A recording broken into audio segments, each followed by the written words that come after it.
Your understanding of the difference between a website versus a sales funnel is going to get concrete by the end of this video.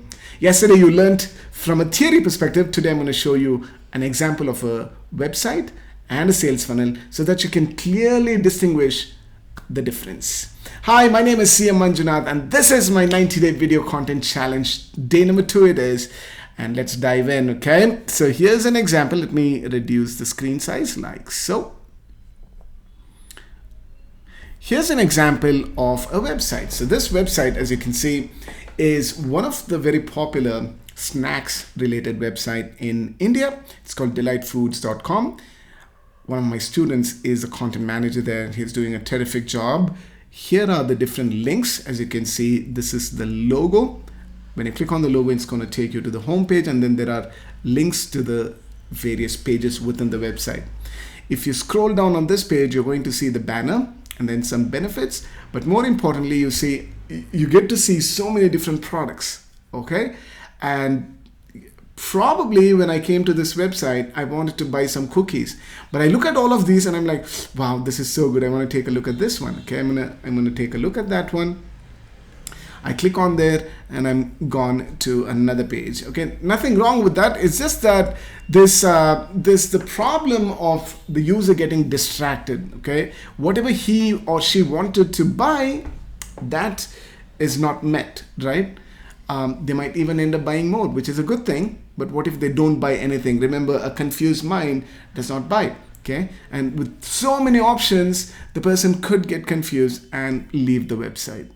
Okay, now that's the problem with the website. On the other hand, if you look at a sales funnel, remember on a sales funnel, there are a series of pages. The first page is called the sales page, okay, where I'm talking about the product that you're looking for specifically, and it's about one specific product that you're interested in. As I start explaining to you, so here's an example. I designed this last week. It's activity worksheets for kids.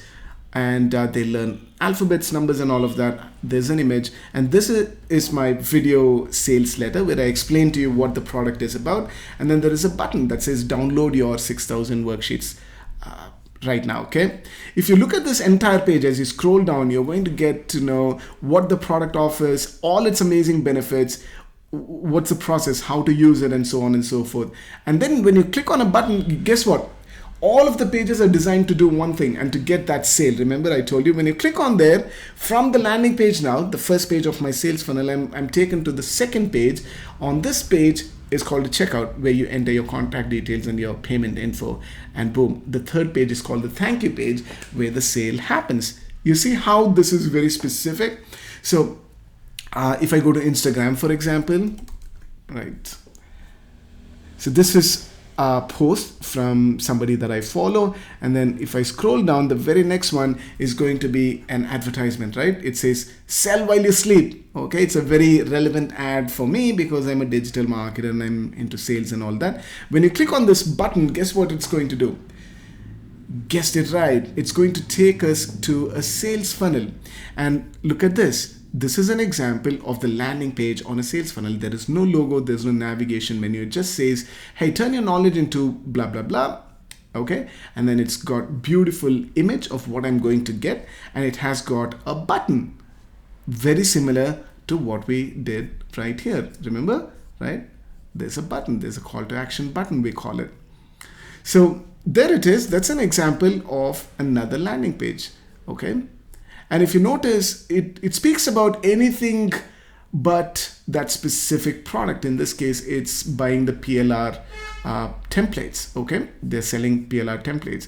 And all of this content on this page and the button is meant to do one thing and one thing only, to sell you that specific product at $11.90, okay? If I clicked on there, guess what's going to happen? Boom, it's going to ask you to enter your name and email address. Again, remember I told you about the sales funnel. The first step is to capture the contact details of your website's visitor. Then you take them to a checkout page and then a thank you page. That could be a simple sales funnel, excuse me. But you can even make it even more interesting. You can upsell and downsell and make it as complex as you want. But rather than look at a website where there are 100 things and the people visiting your website could get lost, here the user gets to see content about one product only that he was interested in checking out. Okay, so hopefully that makes sense. Website, too many items, too many links and buttons, confusing. A confused mind doesn't buy. On the other hand, a sales funnel walks the user through step by step. Okay, it's going to tell you what the product that he or she is looking for. It explains with the benefits, and there's only one action to be taken, which is to click on a button, move to the next stage, which could be capturing the contact details, or you can directly take them to the checkout page where they enter their payment info and boom, a sale happens.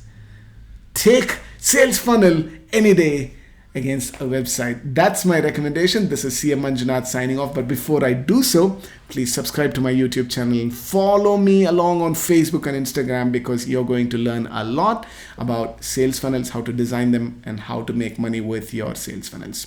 Thank you.